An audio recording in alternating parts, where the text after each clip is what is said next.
Peter McGuire, the CEO of AustraliaTrading.com, joining us. Hi, Peter. Good afternoon, and it's a pleasure to have you on the show. Good afternoon, Ankita. So, Peter, Brent is back up at $70 per barrel. Does that come as a surprise to you, given the fact that we had a bearish stance on oil and the oversupply concerns, the supply glut that we have been talking about after Venezuela? Absolutely, Ankita. I think it's hit everyone by surprise, but we can't discount the fact as far as geopolitical tensions and that premium being built into price. You know, we're sitting now at 6.5-month highs, and the overall theme coming out from a Russia situation with Ukraine, and then the other side of it, of course, ongoing tensions with Iran and, of course, the US.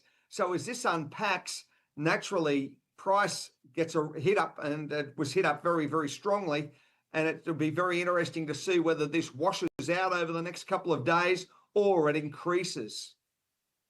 Right. Peter, does the Iranian situation really scare the daylights out of the market? Because a potential war would put flows at risk from a region that pumps about a third of the world's oil.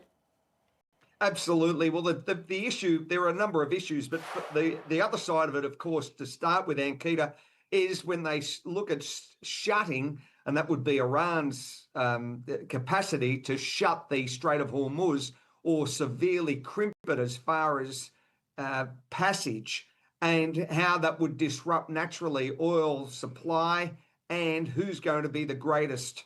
I think the casualty is certainly going to be Asia, and very much primarily would be China. So this is how it unpacks.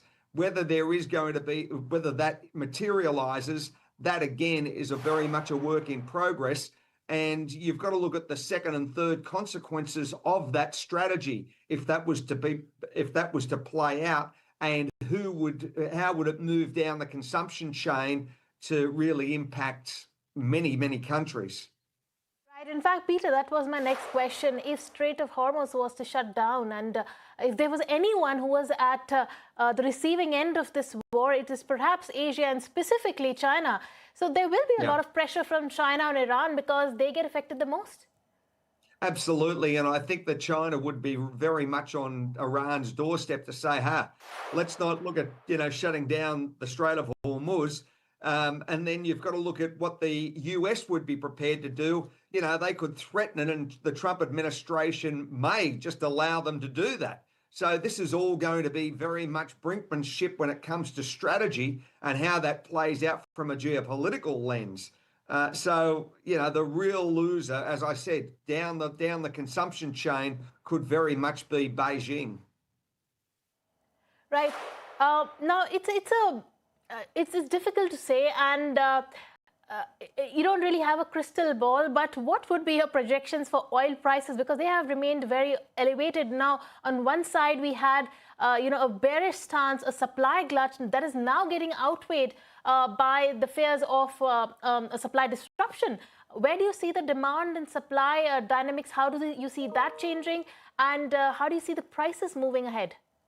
Well, I think first off, Ankita, you've got to look at from a strategy standpoint if geopolitics was to get elevated. And if that escalates, then you've got to add, $5 to $10 as far as war premium onto the price very quickly. And you've got to be considerate whether the US does have a military strike on Iran.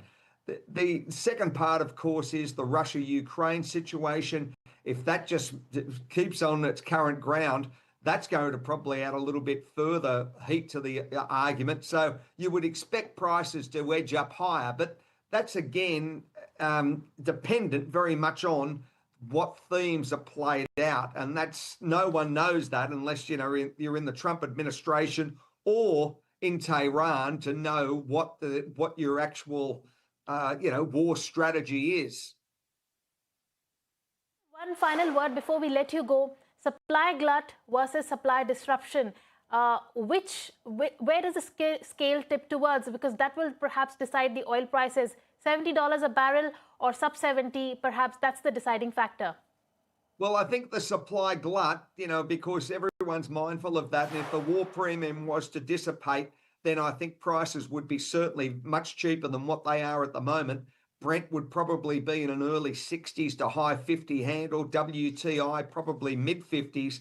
So I think a lot would be stripped out. But that's a perfect world, Ankita, and you know as well as I do, things can escalate very, very quickly when it comes to the crude complex. All right, we'll take your word for that. Thank you so much, Peter. On that note, we'll let you go. And thank you so much for joining us. It was a pleasure to have you, as always, on the show. But Thank you. with that, it's time for us to slip into a short break. Don't go anywhere. We'll be right back.